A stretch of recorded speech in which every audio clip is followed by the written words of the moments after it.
Hello viewers, অচিতদার V coaching চ্যানেলে তোমাদের সকলকে স্বাগত জানাই। আজকের এই ভিডিওতে তোমরা যারা ক্যালকাটা ইউনিভার্সিটিতে বিএ হিস্ট্রি অনার্সে ফোর্থ সেমিস্টারে পড়ছো, তোমাদের যে ডিএসসিসি 7 পেপারটি রয়েছে সুলতানি যুগের ভারতের ইতিহাস, এই পেপারটির একটি ইম্পর্টেন্ট প্রশ্ন, দিল্লির সুলতানি সাম্রাজ্যের পতনে ফিরোজ শাহ তুগলকের দায়িত্ব কতখানি ছিল? যেমনটা আমরা পড়ি মৌর্য সাম্রাজ্যের পতনে অশোকের দায়িত্ব কতখানি, মুঘল সাম্রাজ্যের পতনে ঔরঙ্গজেবের দায়িত্ব কতখানি, ঠিক সেই রকম সুলতানি সাম্রাজ্যের পতনে ফিরোজ শাহ তুগলকের দায়িত্ব কতখানি, এই প্রসঙ্গে সংক্ষিপ্ত আলোচনার পর এর যে উত্তরপত্র সেটি তোমাদের সামনে তুলে ধরবো। তার আগে বোর্ডে কি লেখা রয়েছে আমরা একবার দেখে নিই। এখানে দেখো, CU history honours fourth semester DSCC 7, প্রশ্ন হচ্ছে সুলতানি সাম্রাজ্যের পতনে ফিরোজ শাহের ভূমিকা, অর্থাৎ ফিরোজ শাহ তুঘলকের ভূমিকা। তা ফিরোজ শাহ তুগলক ছিলেন তুঘলক বংশের এক উল্লেখযোগ্য সুলতান। তার আগে ছিলেন মোহাম্মদ বিন তুগলক, আর তার আগে ছিলেন, অর্থাৎ তুগলক বংশের প্রতিষ্ঠাতা ছিলেন গিয়াসউদ্দিন তুগলক। তার আগে ছিল খলজিদের শাসন। খলজি বংশের পতন ঘটিয়ে 1320 সালে গিয়াসউদ্দিন তুগলক তিনি এই দিল্লির সুলতানি সাম্রাজ্য দখল করেন এবং তারপর 1326 সালে গিয়ে মোহাম্মদ বিন তুগলক, তখন তার নাম ছিল জুনা খা, তাই মোহাম্মদ বিন তুগলক তার পিতা গিয়াসউদ্দিন তুগলককে হত্যা করে সিংহাসনে বসেন এবং মোহাম্মদ বিন তুগলকের সময়ে অনেক সংস্কার পরিকল্পনা নেওয়া হয়। তামার নোট পরিবর্তন, রাজধানী পরিবর্তন, দোয়াবের রাজস্ব বৃদ্ধি। তোমাদের রাজধানী পরিবর্তনের উপর একটা প্রশ্ন উত্তর আমি আগে দিয়েছি, এটা ইম্পর্টেন্ট। তা মোহাম্মদ বিন তুগলক হঠাৎ মারা যান। তিনি সিন্ধু নদীতে একটি বড় প্রমাণ সাইজের ইলিশ মাছ ভক্ষণ করে ডায়রিয়া রোগে তিনি মারা গিয়েছিলেন হঠাৎ, এবং তার কোনো উত্তরাধিকার ছিল না, তার কোনো পুত্র সন্তান না থাকায় তার ভ্রাতুষ্পুত্র এই ফিরোজ শাহ তুগলক 1351 সালে সিংহাসনে বসেন প্রায় 60 বছর বয়সে, এবং 1388 সাল অর্থাৎ প্রায় 37 বছর রাজত্ব করেন। এই তুগলক বংশের পরে সৈয়দ এবং লোদি বংশের শাসন শুরু হয়। তা তুগলক বংশের একজন উল্লেখযোগ্য রাজা বা সুলতান ছিলেন এই ফিরোজ শাহ তুগলক। তা ফিরোজ শাহ তুগলকের তিনি এই 37 বছর রাজত্বকালে তিনি অনেক পরিকল্পনা নেন, মোহাম্মদ বিন তুগলকের মতো অনেক পরিকল্পনা নেন, অনেক সংস্কার করেন, অনেক জনহিতকর কাজ করেন জনগণের সুবিধার জন্য। তিনি কৃষি ব্যবস্থায় একটা পরিবর্তন নিয়ে আসেন, প্রায় 24 রকমের কর বাতিল করে খারাজ, খামস, জাকাত, জিজিয়া এই সমস্ত কর চালু করেন। তিনি দরিদ্র প্রজাদের অর্থ সাহায্যের ব্যবস্থা করেন, দাতব্য চিকিৎসালয়ের ব্যবস্থা করেন, দরিদ্র কন্যাদের বিবাহের ব্যবস্থা করেন, কর্মসংস্থানের জন্য কর্মসংস্থান দপ্তর খুলে তোলেন, এরকম বিভিন্ন দিক দিয়ে তিনি একাধিক সংস্কার করেন। চাষবাসের উন্নতির জন্য তিনি প্রায় 150 মাইল লম্বা হিসার থেকে যমুনা পর্যন্ত খাল খনন করেন, প্রায় 8-10টি খাল তিনি তৈরি করেন। দিল্লিতে একাধিক বাগান, উদ্যান, প্রাসাদ গুলো তিনি নির্মাণ করেছিলেন। তা ফিরোজ শাহ তুগলক ছিলেন একজন জনহিতকর কার্যাবলীর শাসক, তিনি অনেক প্রশাসনিক কাজকর্ম করেছিলেন। কিন্তু ডক্টর রমেশ চন্দ্র মজুমদার বলছেন যে ফিরোজ শাহ তুগলকের যে নীতি এবং তার যে জনহিতকর কার্যাবলী, এগুলোই তার পতন ডেকে নিয়ে এসেছিল, সুলতানি সাম্রাজ্যের পতনে এগুলোই একটা বড় বড় ভূমিকা নিয়েছিল, সেটা আমাদের দেখার প্রয়োজন। দেখো, তিনি 60 বছর বয়সে যখন সিংহাসনে বসেন, আমির, ওমরাহ, উলেমা, অভিজাতদের অনুরোধে তিনি সিংহাসনে বসেন এবং তাদের অনুগ্রহ পুষ্ট হয়ে তাদের সমর্থন নিয়ে ফিরোজ শাহ তুগলক সিংহাসনে বসেন। ফলে সিংহাসনে বসেই তিনি অভিজাতদের যে ঋণ ছিল, সরকারি ঋণ, সেগুলোকে মুকুব করে দেন। সরকারি অর্থ তিনি এখানে লোকসান করে অভিজাতদের ঋণ মুকুব করেন। তখন যে ইক্তা প্রথা চলছিল, সেই ইক্তা প্রথাকে তিনি বংশানুক্রমিক করে দেন, অর্থাৎ যিনি ইক্তাদার তার মৃত্যুর পর তার পুত্র আবার ইক্তাদার হবে। এর ফলে ইক্তাদারি ব্যবস্থার শৃঙ্খলা ভেঙে পড়ে, দুর্নীতি প্রবেশ করে এবং ইক্তাদারি ব্যবস্থা বংশানুক্রমিক হওয়ার ফলে ইক্তাদারি প্রথারও ভাঙন শুরু হয়, সেটিও পতনের দিকে এগোতে থাকে।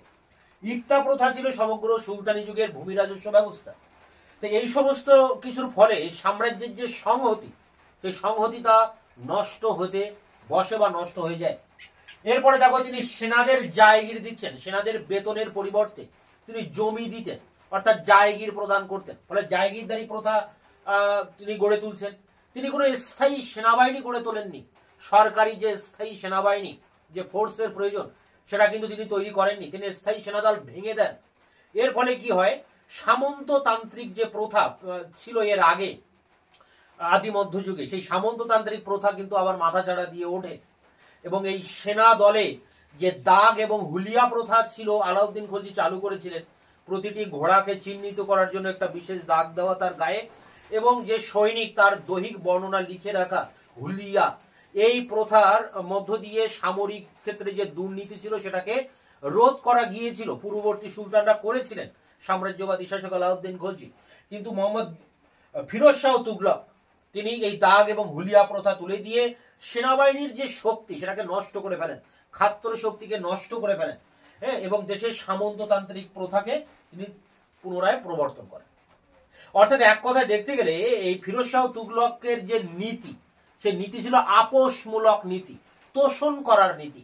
তার এই তোষণমূলক আপোষমূলক এই নীতি, এটা তিনি নিয়েছিলেন শুধুমাত্র উলেমাদের খুশি করার জন্য, ধর্মগুরু উলেমা তাদেরকে খুশি করার জন্য।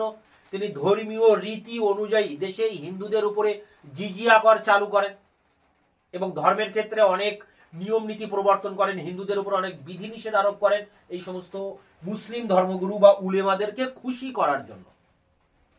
ফলে দেশকে তিনি তৈরি করেন একটা ধর্মাশ্রয়ী রাষ্ট্র। ডক্টর রমেশ চন্দ্র মজুমদার বলছেন যে তার লক্ষ্য ছিল এদেশকে একটা ইসলামী ধর্মরাজ্যে পরিণত করা, থিওক্রাটিক স্টেটে পরিণত করা, মানে ধর্মাশ্রয়ী রাষ্ট্রে পরিণত করা। তোমাদের এই পেপারে 20 নম্বর একটা ইম্পর্টেন্ট প্রশ্ন আছে, সুলতানি সাম্রাজ্য কি ধর্মাশ্রয়ী প্রকৃতির ছিল? সেটা আলোচনা করতে গেলে এই ফিরোজ শাহ তুগলকের এই ধর্মীয় নীতি, তার এই জিজিয়া কর প্রবর্তন, উলেমাদের খুশি করে চলা এবং হিন্দু বিরোধী এই সমস্ত নীতিগুলোকে কিন্তু আলোচনা করতে হয়। সেটা আমরা পরে ওই অ্যান্সারে আলোচনা করব। এক কথায় তিনি দেশে যে জাতীয় ঐক্য, সেই ঐক্যকে তিনি নষ্ট করে ফেলেছিলেন, বিনষ্ট করে ফেলেছিলেন। তিনি এত দান খয়রাত করতেন, দরিদ্র মুসলিম দরিদ্র জনগণকে দান খয়রাত করতেন, তার জন্য আলাদা বিভাগ করেছিলেন, দাতব্য চিকিৎসালয় করেছিলেন এবং মুসলিম কন্যাদের বিবাহের জন্য আলাদা দপ্তর করেছিলেন।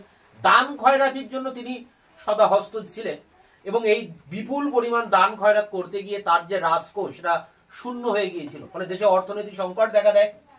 এছাড়া তিনি প্রায় 1,80,000 কৃতদাস পুষে রেখেছিলেন, যেটা একদম অপ্রয়োজনীয় ছিল। এই বিপুল সংখ্যক কৃতদাসকে ভরণ পোষণ করতে গিয়ে রাজকোষ থেকে একটা প্রচুর অর্থ ব্যয় হয় এবং কৃতদাসদের জন্য আলাদা দপ্তরও খোলা হয়। এই সমস্ত কৃতদাসরা পরবর্তীকালে রাজনৈতিক ক্ষেত্রে হস্তক্ষেপ শুরু করে, প্রশাসনিক ক্ষেত্রে হস্তক্ষেপ শুরু করে, ফলে একটা রাজনৈতিক প্রশাসনিক সংকট তৈরি হয় এই কৃতদাসদের কারণে। এই সমস্ত দিক পর্যালোচনা করে, মানে যেহেতু তিনি একজন সংস্কারক ছিলেন, তাই ঐতিহাসিক হেনরি এলিয়ট তাকে বলেছেন, অর্থাৎ ফিরোজ শাহ তুগলককে বলেছেন সুলতানি যুগের আকবর। এটা নিয়ে বিতর্ক আছে। রমেশ চন্দ্র মজুমদার বলছেন যে আকবরের পূর্ববর্তীকালে মহত্তম শাসক হিসেবে ফিরোজ শাহ তুগলককে কি বলা যায় কিনা সেটা নিয়ে বিতর্ক আছে। তবে এটা মানতে হয় সুলতানি সাম্রাজ্যের শেষ পর্বে একজন উল্লেখযোগ্য প্রতিনিধি ছিলেন এই ফিরোজ শাহ তুগলক। এটা দিয়ে অ্যান্সার শেষ করতে হবে। এর যে 5 নম্বরের অ্যান্সার সেটা নিয়ে আমি তোমাদের সামনে এবার আলোচনা করছি। CU history honours 4th semester DSCC 7। সুলতানি সাম্রাজ্যের পতনে ফিরোজ শাহ তুগলকের দায়িত্ব কতখানি? সুলতান ফিরোজ শাহ তুগলকের 1351 থেকে 1388 খ্রিস্টাব্দ বিভিন্ন সংস্কার কর্মসূচি ও পরিকল্পনার ফলে সুলতানি সাম্রাজ্য দারুণভাবে দুর্বল হয়ে পড়েছিল। ঝড়ের পূর্বে বাতাস যেমন স্থির হয়ে যায়, তেমনি তার রাজত্বকালে সাম্রাজ্যের শান্তি ও সুস্থিতি থাকলেও তার ছিল আসন্ন ঝড়ের পূর্বাভাস। সুলতানি সাম্রাজ্যের পতনের জন্য সুলতান ফিরোজ শাহ তুগলক অনেকখানি দায়ী ছিলেন। ডক্টর রমেশ চন্দ্র মজুমদারও বলেছেন যে তার নীতি ও প্রশাসনিক কর্মসূচি দিল্লির সুলতানি সাম্রাজ্যের পতনে বহুলাংশে দায়ী ছিল। অভিজাতদের সমর্থনে সিংহাসন লাভ করে ফিরোজ তাদের খুশি রাখার চেষ্টা করেন। এজন্য তিনি অভিজাতদের ঋণ মুকুব করেন এবং ইকতা প্রথাকে বংশানুক্রমিক করেন। ইকতাদাররা ক্রমে নিজ নিজ এলাকায় স্বাধীনভাবে রাজত্ব করতে শুরু করলে সাম্রাজ্যের সংহতি বিনষ্ট হয়, সাম্রাজ্য ক্রমে দুর্বল হয়ে পড়ে। প্যারা করে ফিরোজ শাহ সামরিক বাহিনীতে সেনাদের নগদ বেতনের পরিবর্তে জায়গির প্রদান করেন। সেনার পদ ও জায়গির বংশানুক্রমিক করা হয়, ফলে অযোগ্য লোকে বাহিনী ভরে ওঠে। তিনি তার স্থায়ী সেনাদল ভেঙে দিয়ে দেশে সামন্ত প্রথা ফিরিয়ে আনেন। তিনি সামরিক বিভাগের দাগ ও হুলিয়া প্রথা বাতিল করলে সেনাবাহিনীতে দুর্নীতি ছড়িয়ে পড়ে। ফিরোজ তুগলকের সামরিক সংস্কার তার সেনাবাহিনীর খাত্র শক্তিকে নষ্ট করে দেয়, ফিরোজ তুগলক কোনো বলিষ্ঠ স্বৈর শাসন প্রতিষ্ঠায় নিজ দক্ষতার পরিচয় দিতে পারেননি। তার নীতি ছিল তোষণমূলক ও আপোষমূলক। তার এই দুর্বল নীতিতে রাজতন্ত্রের ক্ষমতা ও মর্যাদা হ্রাস পায়। মুসলিম ধর্মগুরু উলেমাদের খুশি করতে গিয়ে তিনি শরীয়তের বিধান অনুসারে দেশ শাসনের কথা ঘোষণা করেন। তিনি উলেমাদের বিভিন্ন সুযোগ সুবিধা দেন এবং হিন্দুদের উপর জিজিয়া কর স্থাপন করেন। ডক্টর রমেশ চন্দ্র মজুমদারের মতে এভাবে তিনি ভারতে ইসলামী ধর্মরাজ্য বা থিওক্রাটিক স্টেট স্থাপন করেন। ফলে সংখ্যাগরিষ্ঠ হিন্দু সম্প্রদায়ের ধর্মীয় ভাবাবেগে আঘাত লাগে এবং জাতীয় ঐক্য বিনষ্ট হয়। সুলতান দান খয়রাত করতে গিয়ে রাজকোষের বিপুল পরিমাণ অর্থ খরচ করে ফেলেন। সরকারি সাহায্য দেওয়ার জন্য তিনি আলাদা দপ্তর খুলে বসেন। ফলে সাম্রাজ্যের আর্থিক শক্তি হ্রাস পায়। আর্থিক দুর্বলতার প্রভাবে সামরিক শক্তিও পরবর্তীকালে দুর্বল হয়ে পড়ে। তিনি প্রায় 1,80,000 কৃতদাস ও অসংখ্য কর্মচারী নিয়োগ করেন এবং শাসন কার্যে তাদের হস্তক্ষেপের সুযোগ দেন। কৃতদাসদের জন্য একটি পৃথক দপ্তর খোলেন। সুলতানের কৃতদাস প্রীতির ফলে রাজকোষের বিপুল অর্থ খরচ হয়। পরবর্তীকালে তারা রাজনৈতিক বিষয়ে হস্তক্ষেপ করতে থাকলে পরিস্থিতি সংকটজনক হয়ে ওঠে। ফিরোজের শাসন ব্যবস্থার দুর্বলতার সুযোগে প্রশাসনের সমস্ত স্তরে দুর্নীতি প্রবেশ করে। সুলতান তা জেনেও কর্মচারীদের অসন্তোষের ভয়ে সেই বিষয়ে সম্পূর্ণ উদাসীন থাকেন। এভাবে সাম্রাজ্যের ভিত্তি দুর্বল হয়ে পড়ে। শেষ প্যারাটা উপসংহার। বহুমুখী প্রতিভা সত্ত্বেও ফিরোজ তুগলক সুদক্ষ শাসন ব্যবস্থা প্রতিষ্ঠায় ব্যর্থ হয়েছিলেন।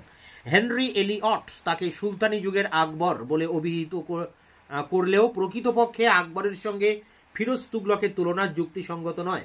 ডক্টর রমেশচন্দ্র মজুমদার ফিরোজ তুগলকের রাজত্বকালকে আকবরের পূর্ববর্তী কালের সর্বোত্তম অধ্যায় বলে মনে করেন না।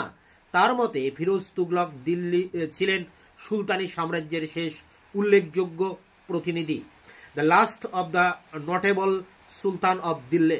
ডক্টর আর.পি. ত্রিপাঠী বলেছেন যে ফিরোজ যে গুণগুলির জন্য জনপ্রিয়তা লাভ করেন সেই গুণগুলি পরিণামে সুলতানি সাম্রাজ্যের পতনের কারণ হিসেবে কাজ করে। এই ছিল দিল্লির সুলতানি সাম্রাজ্যের পতনে ফিরোজ শাহ তুগলকের দায়িত্ব কতখানি তার উপরে কোশ্চেন অ্যান্সার। এটি সংগ্রহ করে পরীক্ষার প্রস্তুতি নাও। দেখা হচ্ছে অন্য ভিডিও ক্লাসে। ততক্ষণে চ্যানেলকে সাবস্ক্রাইব করে রাখবে, বন্ধুদের কাছে শেয়ার করবে। ভিডিওটি ভালো লাগলে অবশ্যই একটা লাইক দেবে।